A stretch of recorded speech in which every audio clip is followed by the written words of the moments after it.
Welcome to the Franchise Aus Podcast, where we explore the world of franchising, business growth, and entrepreneurial insights. In each episode, we bring you expert views, real-life experiences, and valuable insights to help you navigate the franchise industry. This podcast provides general information only and does not constitute legal, financial, or business advice. Guest views are their own and do not always reflect those of the host or affiliates. Viewers and listeners should always seek professional advice before making franchise or business decisions. Mr. Darcy Ellis, welcome to the Franchise Aus Podcast. Great to have you here, mate. Thank you very much, John. It's an absolute pleasure, mate. Excellent. Now, lots of exciting stuff happening with Hitfit, and I certainly want to get into that today. But I suppose let's start from the beginning. So just tell us about the Hitfit journey up to this point and, of course, getting it to now where it's starting to franchise. Yeah, absolutely, mate. Well, it's quite a long-winded story, so I'll try and give you the short version. But effectively, I grew up with a world champion father. His name is Darcy Ellis. So pretty much me and my brothers came out the womb throwing jabs and crosses. And yeah, we've been, surrounded by the sport our entire lives. And it got to the point where a lot of kind of young aspiring fighters often do one-on-one sessions or work in gyms just to stay afloat, and to support themselves during the operations of their career. And yeah, I started training people, man, at 15, 16 years old, just in our garage. And I was working, at a few gyms locally. And then, one thing led to another. And I wanted to open up my own gym and stop fighting, which was a big surprise to all those in my family and network. But I took the leap of faith, mate, and haven't looked back since. And that's pretty much how Hitfit was created. And then it was pretty much we were working and trying to perfect the business model for about 4 years before we decided to franchise. So it was really important for us not to just open up a bunch of locations before we got the business model right. We spent a lot of time at that first location, opened up our second location, and then we decided, franchising was the right thing for us. Terrific. Tell us about Melton. You opened up Melton being the first Hitfit in 2019, is that right? That's correct. Yeah, May 2019. And we had an amazing start because within 7 or 8 months, COVID hit and our doors were shut. That, of course, was sarcastic, but we usually did have a good start. The first 7 or 8 months were amazing. Obviously, that was, my first time running a gym. So there was such a big learning experience and a lot of things that I learned, throughout that period. And just as we thought that, we were gaining momentum and we're starting to get used to everything, then obviously COVID hit and turned the whole world upside down. So that, again, was another learning experience because I opened up Hitfit because I wanted to run an in-person gym. And with 8 months, I was running an online gym. So that was very interesting. In saying that, though, we built such a very strong community within them first 7 or 8 months. Most of our members came with us and trained with us online. So it made us build incredible relationships with them over that period. But when we finally reopened, we just found that was just for us where we gained the most momentum. People were eager to come back to the gym. We were, after a year and a half of being locked down, so eager to get back into it. And then, since that point, a few years later, we grew Melton to over 1,000 members, which if you're from the boutique industry is a little bit crazy, which is good. I think good performing studios might be anywhere between 300 to 500 members. So the fact that we're able to soar past 1,000 in Melton is pretty incredible. And another thing for us wanting to effectively make Melton the flagship location and make sure that we have a business model that is in the top 1% in the industry. And even though we don't have a lot of locations, we're obviously, taking our time to pick the right spots and pick the right people to work with. I'm quite happy that, our flagship location is one of the best in the business. Terrific. So you got Melton up to over 1,000 members going gangbusters. There was a few hiccups and challenges, just like any business. Of course, you had COVID, but you really got up and about and you've built a good membership base and community out there. So at what point did you go, well, you know what?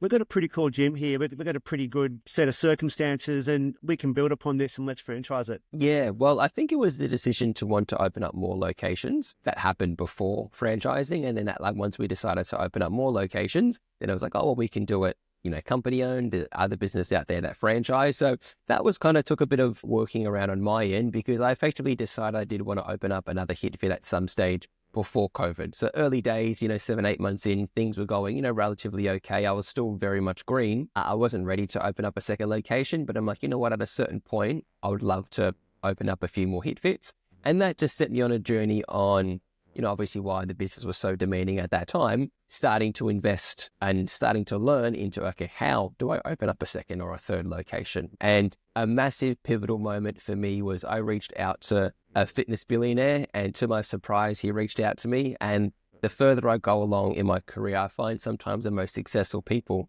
are the nicest. So he was nice enough to give me the time of day. He's from America. He said, once I reached out to him, he said, I'm in Sydney, on this month at this time. Me being an eager kid, I'm like, you know what?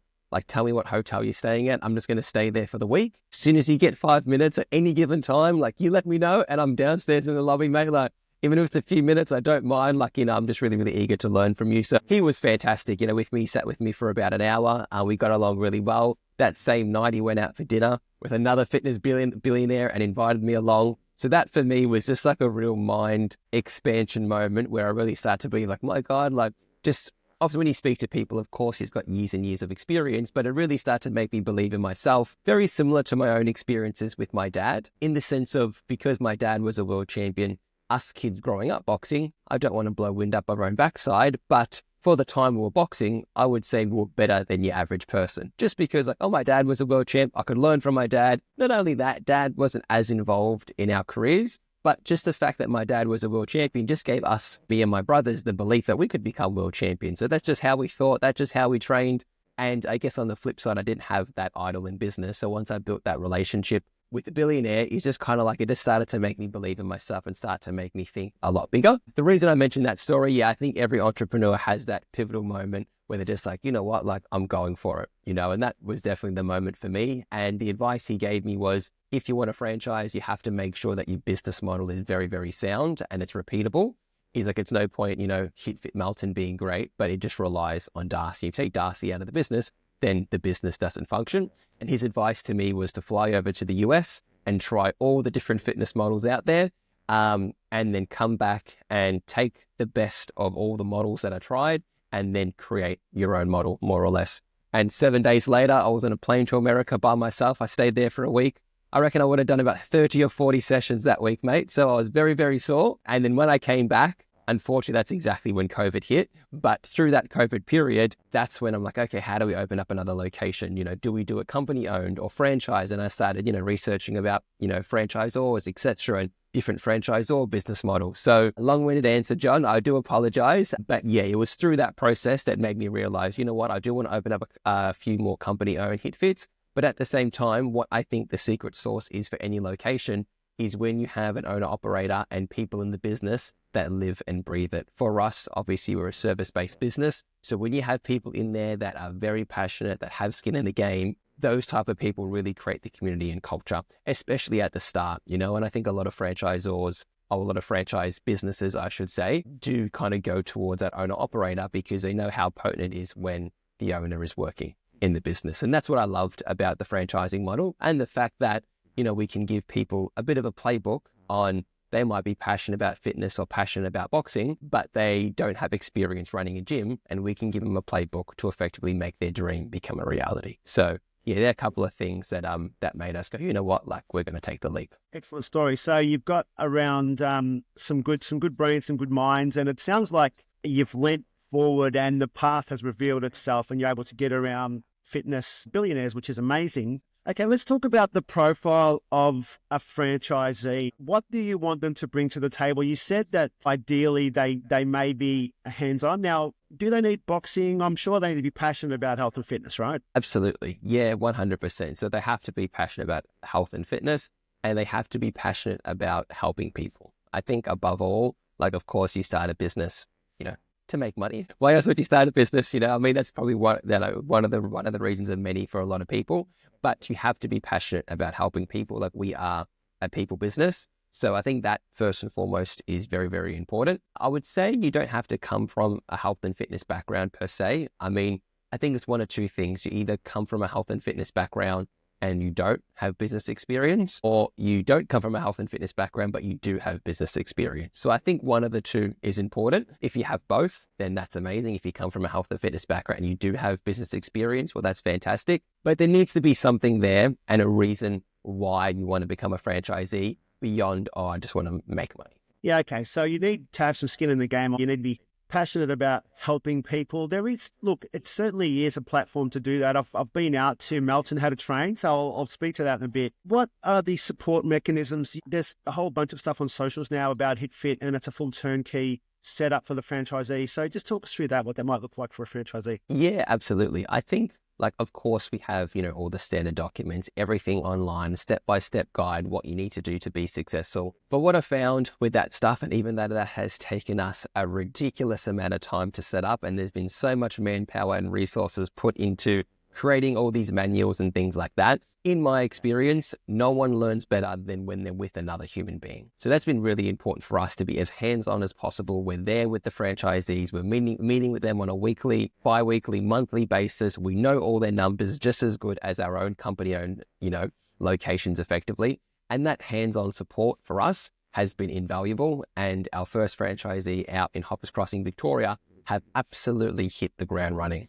For us, they were effectively our proof of concept. Their gym has grown faster than my own gym, which is something I'm really, really proud about in the first, 12 months. If we were to compare apples to apples, of course, like their gym, they had the benefit of leveraging our learnings over the last 5 years, hence why, they've grown quicker. But yeah, for us, in terms of the support mechanisms, is we have specialists in each department of the business, and they're hands-on with you, making sure that you're successful. Because effectively, as you know, John, with the franchisor-franchisee relationship, if they're successful, we're successful, so we're quite lucky that we don't rely on new franchise sales to stay afloat as a company. Like our company-owned locations, thankfully, do extremely well. So for us, the franchising aspect is a very long-term play, and we'd rather take our time, select the right people, support them appropriately, and have fewer successful locations than a lot of locations that are mediocre. Excellent. Great.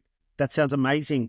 I'm just going to relay my personal experience. I did go out to Melton. I've been out to Hoppers Crossing. So I think it's worth sharing that in this podcast. As you know, I'm franchise model curious. That's why I've got this podcast. That's why we're chatting now, right? And I went out to Melton. I had a train. You were there. I went in and I jumped in on what, actually firstly caught the kids session. So I was on the back of that. I was watching that. There were a lot of kids going through some punches, some drills, some exercises, having fun. And their parents were there watching. Then I jumped in on my session. It was full. It was peak time. It was chock-a-block. And yeah, there was a guy at the front calling out the instructions and cues for the jabs, the crosses, all that. And I was there doing the punches. And there was a trainer on the floor. I think her name was Angie. And so she was the trainer walking around. I'm going to say she was a director of good vibes. That was kind of her job, right? So she was walking around. She was building the good energy. She was coming and having a chat to me, giving me a few pointers and cues. And I was feeling really pumped and really good,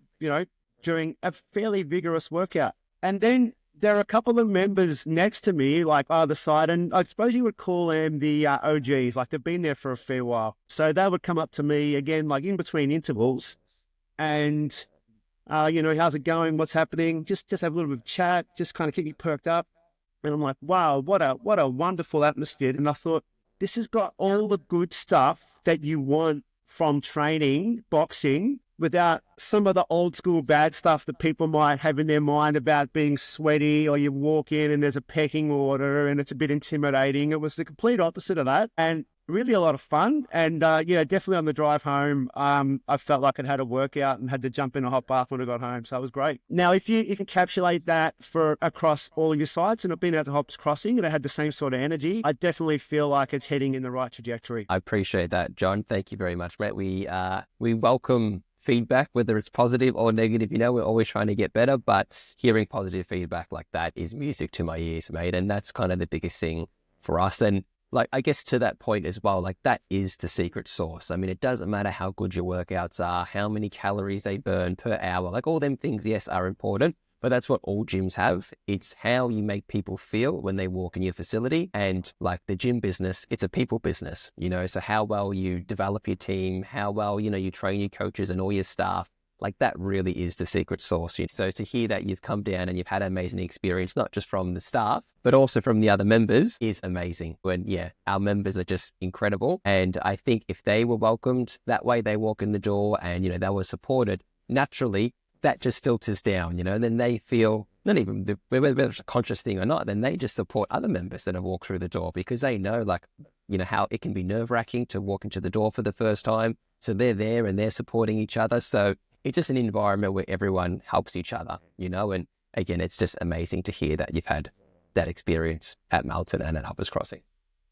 Speaking of a bit nerve-wracking, a franchisee starting out, They obviously want to grow and build the business and do good by their members and their community. So tell us about that, from having that conversation through to getting a club off the ground. Yeah, it's definitely an interesting one, because starting any business, there's like lots of moving parts, So I think the fear of the unknown is always the most scariest. And again, most of the people that I've, spoken to, out of the hundreds of people that have inquired, have never typically ran a gym before. You get your couple of people that have, been involved in the industry, or maybe have had, their studio back in the day, or whether they run one-on-one sessions. But most people come to us because they want support in opening up their first gym. So for me, it's just the main thing is just understanding their pain points and some of the things that they're curious about. But through obviously multiple conversations, educating them on what's actually important, what drives the business forward. Because as you know, John, at any given time in business, there is a plethora of things to do. And if you try focus on doing all of them at a given time, it can be very, very overwhelming. And that's why a lot of small business owners struggle, because they're just trying to do everything. So the main thing for us now, with years and years of experience, is helping them prioritize, identifying, hey, these are the top 3 to 5 things you need to focus on. Just focus on this now, and after a week or after a month, we'll focus on the next thing and the next thing. And understanding that your gym isn't going to be, perfect from day one, and the process isn't going to be perfect from day one, but you're going to get there and it's going to develop. Very similar to the iPhone. What are we up to now? iPhone 20. But it's iPhone 1 wasn't iPhone 20. So for them, it's just starting out, understanding, hey, this is where you're at. You're at level 1. We need to focus on these things. Once you can show us that, you've hit 300 members, or you hit 400 members, or you hit this certain revenue target, then we'll go to level 2, and it becomes, new levels, new devils, more or less. So I think that understanding for a lot of new business owners is really, really important. And horses for courses, right? Everyone's wired a little bit differently. Some people have strengths and weaknesses in different things. So even though typically a franchise model is cookie cutter, the model is actually the easiest thing, in my opinion, to get your head around. It's you as a person identifying your strengths and weaknesses, identifying what you need to learn, not letting your ego get in the way of certain things, and being willing to be a student. At the same time, being able to lead a team, not only of team members, but also a community as well. And I think they're kind of some of the key things that are the most important thing. And if someone doesn't have the capability to do that, then my recommendation is that, this is not the business for you, or Hitfit is not the right opportunity for you. And, I'm sure there's other opportunities out there that are more suited to you. I'm definitely not in the business of just flogging off these franchises and selling to anyone. We want to make sure that the values align first and foremost. Excellent. So let's talk about the franchisee running the business. Franchisees coming into the system, they've got through the process and they've opened up a site. How are they going to drive the membership base? Yes, very, very good question. And I'm glad you're touching on that, John, because in my experience, it's kind of like trainers want to open up a gym because they love training people. But when you open up a gym, you realize training people only makes a very small percentage of what you do on a daily basis. What did I hear the other day? Oh, if you like cooking food, become a chef, don't open up a restaurant. And that in our business couldn't be any more true. So I think first and foremost, if you are going to open up a gym, understand that you're in the business of running a gym and running a business, and you're not going to be, a quote unquote trainer per se. Now you might do some sessions initially. I remember when I started, I was doing all the sessions, but your role obviously quickly evolves as the business develops, because you realize that you can't do everything. So that would be the first thing. So when they start, to make sure that they have a team first and foremost that can support them, and making sure that they're not the person, doing everything. And then obviously a big part of what you touched on is getting people through the door. And that's an area that we are very, very well resourced in, to say the least, and an area that has been one of the reasons why Melton has been able to grow to 1,000+ members. People haven't just walked through the door magically. There's been a lot of time and effort invested into getting our marketing, down pat, and understanding, the types of people that resonate with our message. So for them, we don't expect them to do any of the heavy lifting. They're obviously becoming a part of our franchise network, is because we're going to help them get people through their door. So there's a number of ways to market. I don't want to bore you with the details, because I absolutely love marketing, but understand it's not that exciting for a lot of people. But one of the main ways we get traffic to someone's location is, one, obviously through a series of organic social media, and obviously them leveraging their existing network between friends and family across all social media platforms. And obviously putting the word out there into the world that, a Hitfit facility is opening up in this particular area. So that's the first thing, just creating that awareness. And then the second thing is through a series of paid media campaigns. So whether that's on Facebook, Instagram, building hype, building an incredible list of people that are interested in coming down and effectively nurturing their relationships to have an incredible grand opening. So that's how it starts. And then obviously the process continues from there. Excellent. You're building some great momentum there for a franchisee, and a lot of the, as you mentioned, the heavy lifting is done for them. They really have to follow the system. Just like any franchise, I'm going to say this, it's worth noting that if you're a franchisee, you still need to be consistent with your effort day after day and the activity. Don't just rely on the franchise system. If you're starting a franchise, make sure you're also proactive and doing a lot of activity to get the outcome. Absolutely. Excellent, mate. How do people get in touch with yourself and Hitfit if they're looking into this model? Well, they're more than welcome to reach out to me on either Facebook or Instagram. I spend a lot of time on Instagram creating content, so it's @_Darcy Ellis. On the flip side, they're welcome to check out our website, www.hitfit.com.au, and reach out to us and, check out some information, fill out a form, and then either myself or one of the team will reach out to discuss next steps. Yeah, fantastic. Mate, thank you for being on the Franchise Aus podcast. I'm loving what you guys are doing at Hitfit, and I look forward to seeing your continued growth journey. Thanks, Heath. Thank you so much, John. It was an absolute pleasure, mate, and all the best for the podcast. Thanks, mate. Cheers. That's it for this episode of the Franchise Aus podcast. Huge thank you to you, our listeners and viewers, for tuning in. We drop new episodes every 3 weeks, so if you found this valuable, feel free to follow or subscribe so you don't miss the next one. For more content and extra insights, you can also find us on Facebook and YouTube. Thanks again for being part of the journey, and we'll catch you in the next episode.